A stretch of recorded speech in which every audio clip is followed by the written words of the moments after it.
Kenapa Injil Barnabas itu ditolak? Pertama, bukan karena isinya Muhammad atau tidak, menerjemahkan aja orang Kristen kok. Islam kan tinggal enaknya sudah diterjemahkan. Kan jarang yang ngerti bahasa Itali. Yang ngerti bahasa Itali kan pastor-pastor Katolik. Sudah diterjemahkan tinggal baca. Kalau orang Kristen punya niat jahat, nggak perlu dong diterjemahkan. Ngapain diterjemahkan? Itu merugikan kita. Tapi karena semangat keilmuan kita terjemahkan. Sampai penerjemahnya di dalam bahasa Arab pun juga orang Kristen Koptik. Namanya adalah Khalil Sa'adah.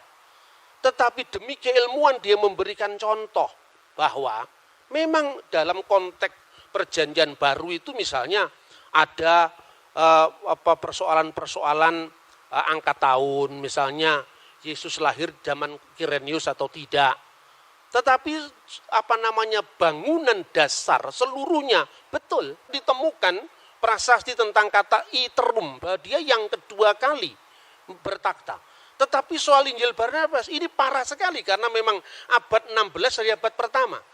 Jadi bukan persoalan ada Muhammad atau ada tidak ada Muhammad, bukan, tapi karena semangat keilmuan. Lah memang Injil abad 16 masa mau dipakai. Sedangkan peristiwanya abad pertama. Sekarang gini, Anda percaya nggak proklamasi 17 Agustus tahun 1945? Percaya dari mana? Dokumennya ada, Pak.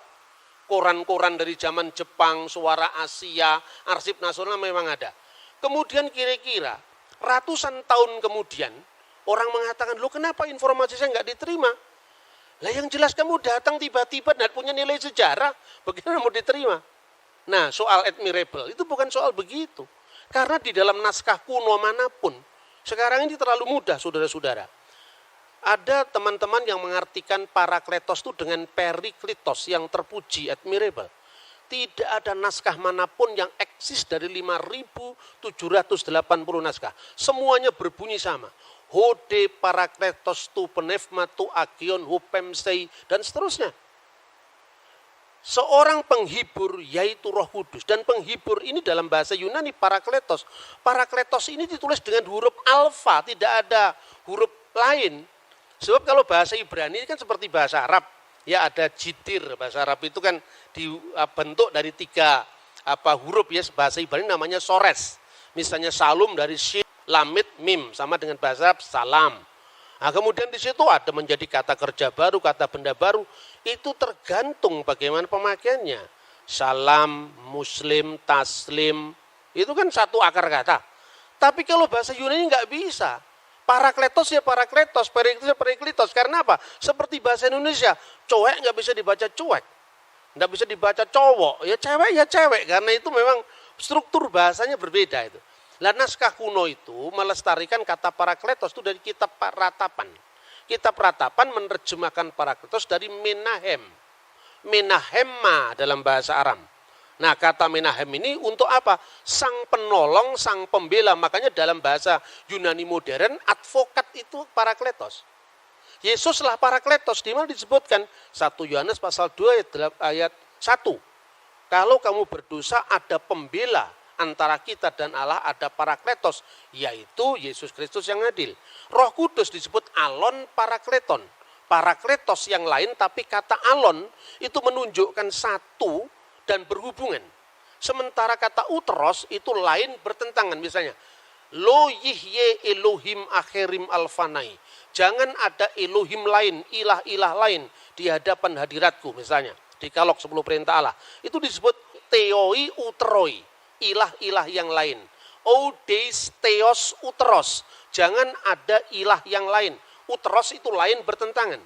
Tapi alos atau alon itu yang lain tapi dalam hubungan. Karena Roh Kudus itu rohnya Allah atau hidup ilahi yang dalam diri Allah. Sementara Yesus itu adalah firman yang menjadi daging. Bukan Yesus yang disebut Tuhan itu kemanusiaannya itu bukan. Yang mati itu ya bukan Tuhan, manusia. Maka dikatakan yang dibunuh dalam keadaan manusia.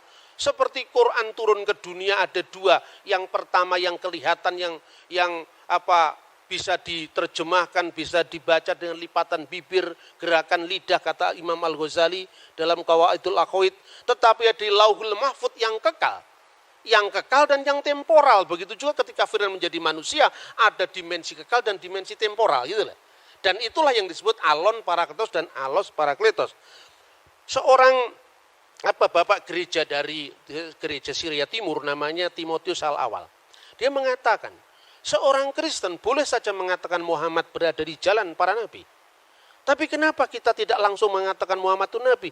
Lah karena sudah tutup, tidak ada kesempatan lagi. Sama dengan orang Islam mengatakan Muhammad kataman nabiin. Lah kalau ada nabi setelah Muhammad kira-kira bagaimana? Kesulitan karena apa? Secara moralitas itu universal. Baik itu baik sekalipun tidak terjadi di wilayah kita. Tapi kita tidak terlalu berambisi untuk harus mensinkronkan teologinya. Karena apa? Karena definisinya aja belum sejalan. Bagaimana kita memaksakan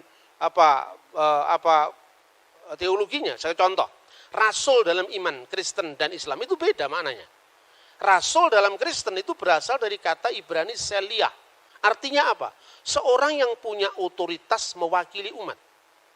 Jauh dari perbedaan seorang nabi menerima wahyu dan tidak wajib menyampaikan kepada umatnya, seorang rasul menerima wahyu wajib menyampaikan kepada umatnya. Dan definisi ini dibuat tahun berapa? Sementara kata saliyah sudah berlaku untuk iman Kristen dan Yahudi jauh sebelum Islam lahir. 600 tahun berlalu tentu saja definisi itu ada yang berkembang toh. Nah, artinya di dalam Kristen Ibrahim bukan rasul. Di dalam Yahudi Musa bukan rasul. Tapi Musa adalah nabi, Ibrahim adalah nabi. Rasul hanya ditentukan untuk wakil-wakil kongregasi Yahudi. Makanya disebut Seliah Hasibur. Jadi Yesus itu imam besar, makanya disebut rasul.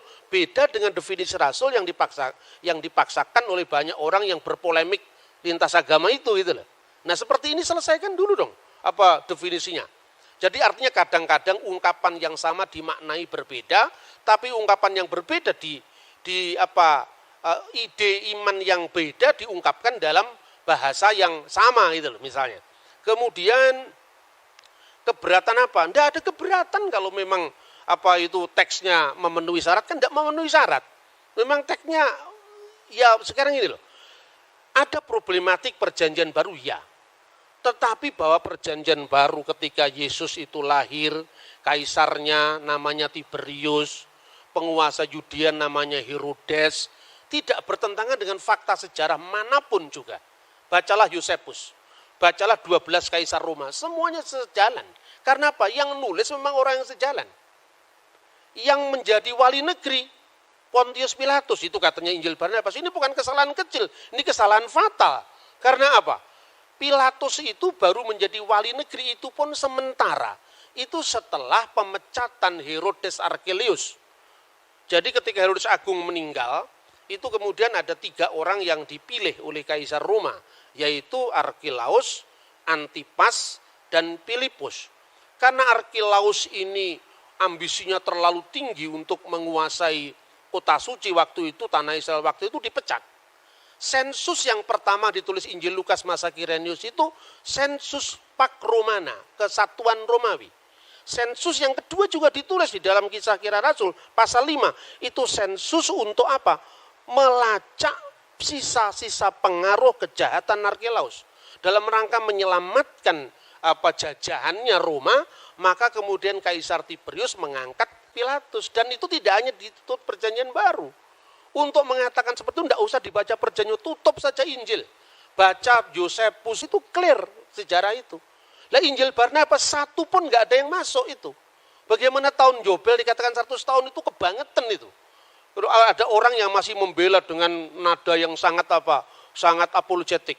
Mungkin kata 100 itu karena kaburnya antara huruf L dengan huruf C. Kalau L itu hanya 50, terus ditulis itu C itu. Dia aslinya di sini cento. Kan orang bisa lihat tuh aslinya. Makanya saya anjurkan untuk mahasiswa, belilah sumber primer. Kenapa ada banyak orang yang membaca Injil Barnabas berbeda-beda? Karena tidak punya bukunya ini. Makanya dia terus bikin spekulasi yang macam-macam. Misalnya dia Mustafa de Arandi.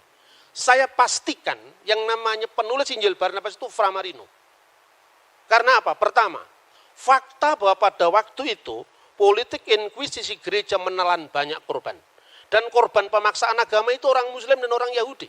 Dari Marano dan Morisco. Kemungkinan yang namanya Fra Marino itu korban inkuisisi.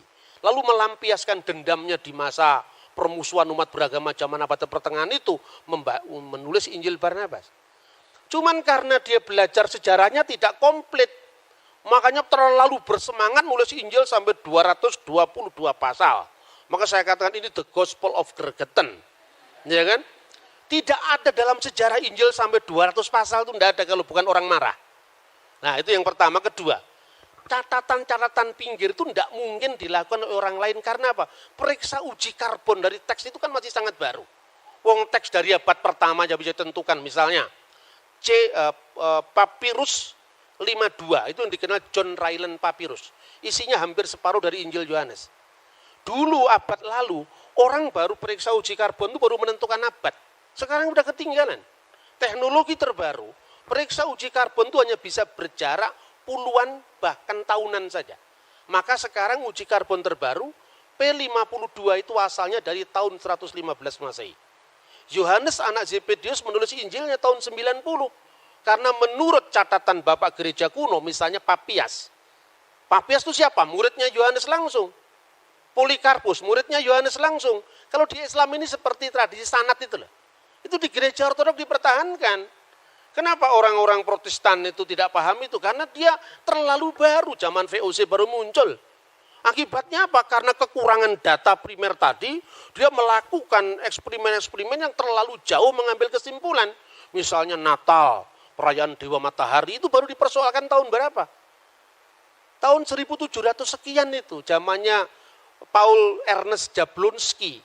Terus kemudian diikuti oleh orang Katolik dan dibenedikkan. Karena apa? Mentalitas orang Katolik itu minder sama Protestan. Nah itu loh kira-kira. Itu bisa dilacak dengan sumber-sumber primer langsung.